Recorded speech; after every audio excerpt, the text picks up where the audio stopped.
There may not be another 2026 NFL draft prospect as widely anticipated as Texas quarterback Arch Manning. Some believe the hype comes from his last name, and it has been that way since he was the composite #1 high school recruit in the country. Others believe the hype comes from his product on the field. And I may be one of those people. It's hard to evaluate someone who has started just 2 games in their short career, especially only 1 against SEC competition. Most first overall draft picks in recent years had much more experience at the helm of their team. Here's a table of every #1 overall quarterback since 2015 and the number of snaps they played during their college career.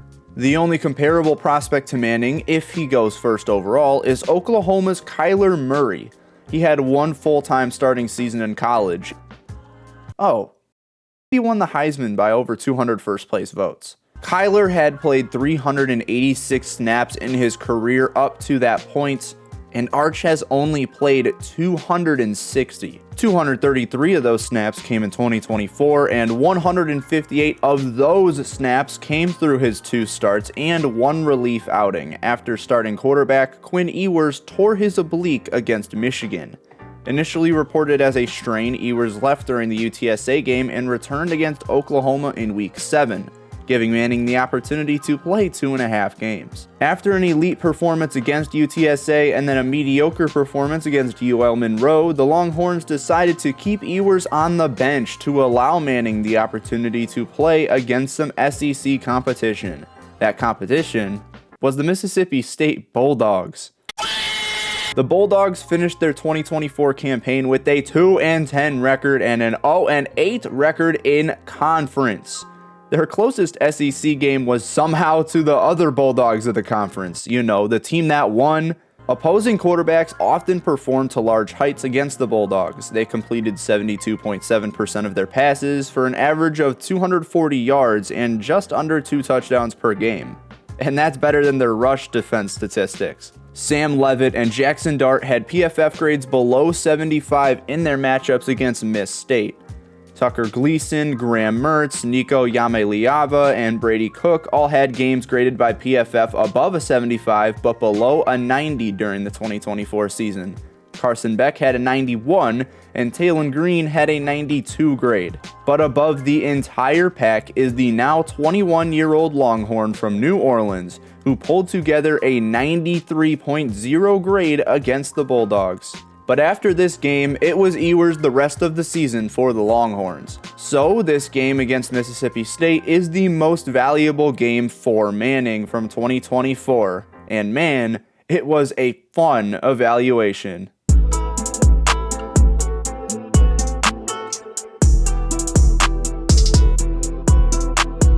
In my opinion, having the mental traits to maneuver around pressure and stand strong in the pocket is much more important than any arm talent trait a quarterback can have. Panicking under pressure at the college level is a massive red flag for NFL teams. Quarterbacks like Daniel Jones, Trevor Lawrence, Will Levis, and more struggle under pressure, and at least with Levis and Jones, they struggled at the college level too. Good coaching can change that though, as seen recently with CJ Stroud. And he throws downfield, and this is caught. Nico Collins. Luckily, Manning won't have to worry about that. He stands strong under pressure and maneuvers through the pocket at flashy rates. As previously mentioned, Manning was pressured on 6 dropbacks against the Bulldogs, and he went 2 for 3 in the air with 58 passing yards and a touchdown. He was sacked twice under pressure and took off scrambling on the 6th snap.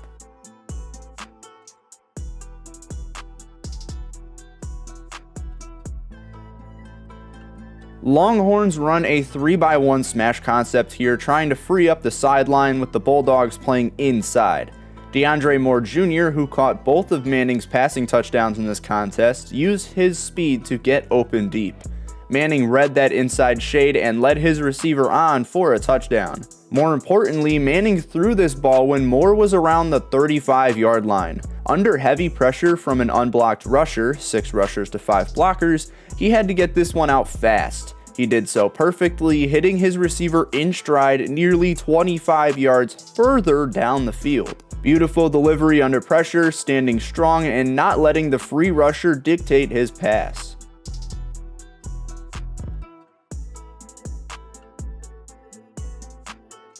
Kyle Shanahan is one of the most influential coaches in football, but Longhorns head coach Steve Sarkisian has a direct connection with him, taking over for Atlanta's offensive coordinator in place of Shanahan in 2017. This play here incorporates parts of Shanahan's dagger concept, running a cross concept on the left side and having the right side receiver run a deep to open up the crossers underneath. Manning does a nice job timing his throw, but he debatably does an even better job keeping his eyes downfield while avoiding pressure from the weak side. A second later, he sees a delayed blitz from the linebacker. He could have bailed, he could have panicked, but he delivers a beautifully placed ball to his receiver. PFF seems to disagree with my opinions on his poise and pocket presence, but that seems to be wildly skewed by his LA Monroe performance.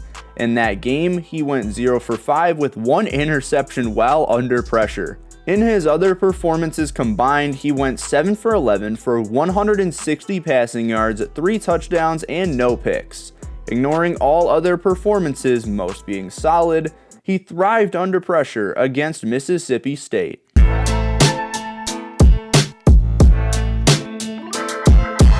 Watching Manning effortlessly place passes into perfect slots against the Bulldogs was pretty cool. There is a difference between being an accurate passer and having perfect ball placement, hitting the door versus hitting the keyhole.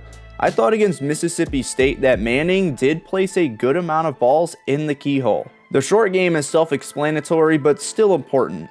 Within 10 yards or behind the line of scrimmage, Manning completed 17 of 18 pass attempts for 112 yards. But I want to highlight the medium and deep game here with a couple beautiful balls outside of the ones we've already surveyed.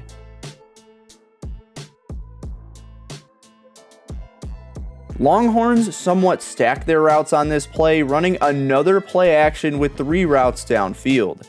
Manning also made a great read on this play, but the design was nice. Gunnar Helms en route took a linebacker away from the middle of the field, freeing up Isaiah Bond to get under this deep safety and get open. Manning finds him in stride, making a nice anticipatory throw to his guy. Judging from the angle, this doesn't look like it was a perfect keyhole throw, but it was a very good throw nonetheless.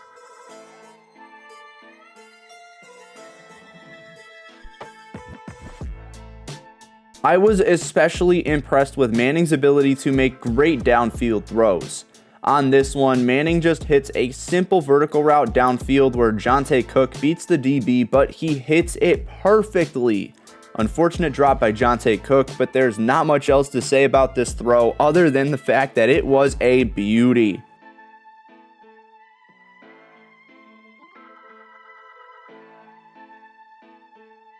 Here's one where the receiver actually holds on to the ball. Trips mesh concept here, freeing up the deep middle of the field against the cover 2 look. Freeing up the deep middle is crucial here, and that is where Moore beats the DBs. Arch throws another low arching deep ball, which I will dive into later, but the throw was tall enough to place it where only Moore could get it. Another good deep ball from Manning. I do credit the play calling for a lot of these opportunities, which is again another thing I will dive into later.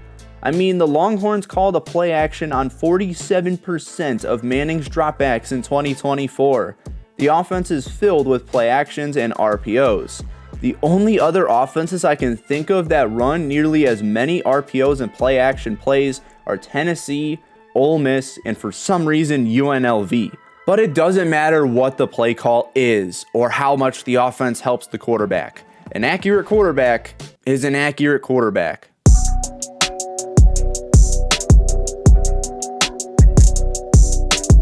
Manning isn't the most athletic quarterback in this upcoming draft class, but any quote-unquote mobile Manning will give the league trouble. In the game against UTSA, Manning took a 67-yard run to the house, leaving defenders in his tracks.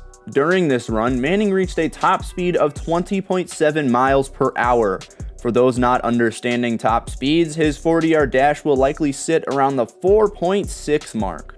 The athleticism and the mobility is absolutely there, even if his big highlight was against an AAC team that finished 6th in that conference. Manning was able to prove his mobility against SEC competition.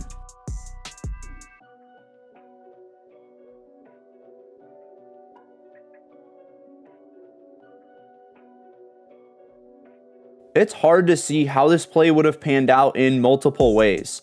Basically, putting two check and release routes to the same spot wasn't great unless the plan was for Contravion Wisner to get out earlier, and that probably was the plan.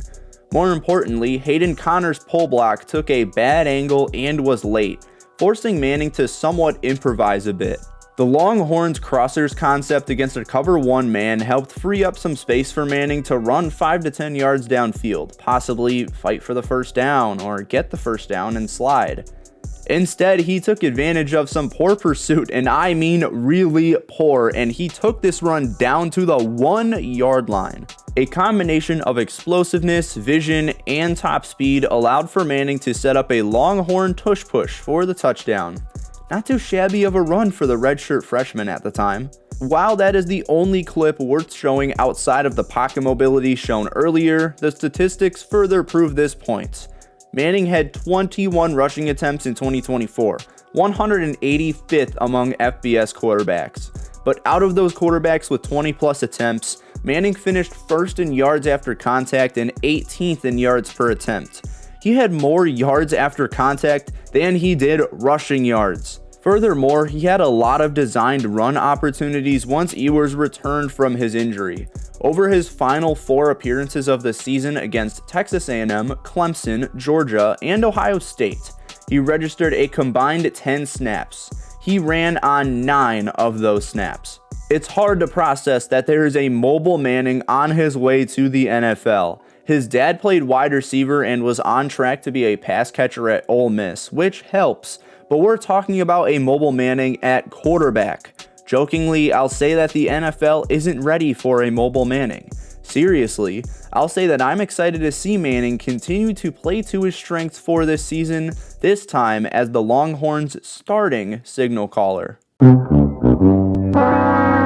There is one semi-big concern I have with Manning after watching this game.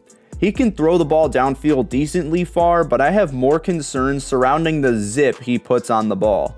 The deep balls that I saw had air yards of around 42 to 46 yards, which is nothing to adore, but the fact that he threw 3 accurate deep balls over 40 yards in one game was great, especially in a RPO-heavy offense.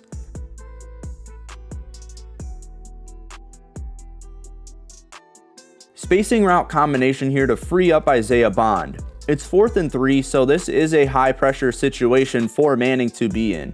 The decision making is crucial in a situation like this, and I think Manning makes a bad choice on his throw. Instead of zipping the ball to an open Bond like you would on a typical out route, he lofted the pass. Not only was this loft slightly inaccurate, it also led Bond into 2 Bulldog defenders, almost guaranteeing a pass breakup if the ball was caught. The ball could have slipped out of Manning's hands, but I'm going to assume that this was just a routine toss. And if this was the play call, it was still an inaccurate throw. The second concern I have with Manning's arm strength, which might be too specific, is the arch that he takes on his deep balls. Haha, pun completely intended. You can see this in a couple of the deep balls shown in the strength section, but the arch is either really low or really high with barely any in between. In terms of the low arching passes, I had this same concern with JJ McCarthy as a draft prospect. Granted, we have not seen McCarthy play yet, but the concern comes with dropping balls into the cookie jar. Against NFL defensive backs with better ball skills and more physical tools than college players, he'll need to adjust that angle to drop passes in front of the receiver more efficiently. Even then, McCarthy was one of the best deep ball passers in college football when he played. Manning's deep game was phenomenal in this Mississippi State game. Yet the concern still stands.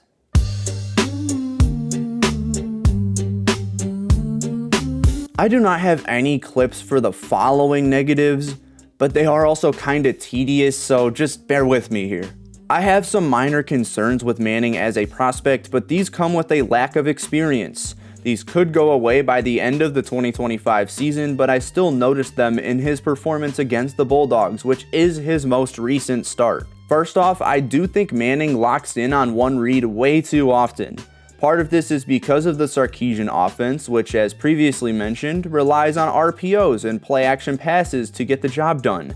At times, he will stay on his first read for 3 to 4 seconds before he does process the rest of the field, or his read gets open. His elite pocket presence and instinct of knowing when to flee the pocket does kinda make up for this though. Speaking of the pocket, I would like to see more reps in a collapsed pocket. He sometimes moves around unnecessarily like Ewers did, but it's easy to stand strong when the pressure is non-existent. His offensive line was great last season, and after losing 4 starters to the NFL this offseason, he will likely get reps in a collapsed pocket. Just some tacky concerns though, so let's get to the... Yeah, I'm sold on Arch Manning.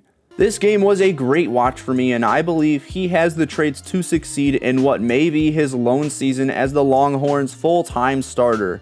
He played against the conference's worst competition, sure, but no quarterback performed better than he did against the Bulldogs, according to PFF. And genuinely, I can see why that was the case.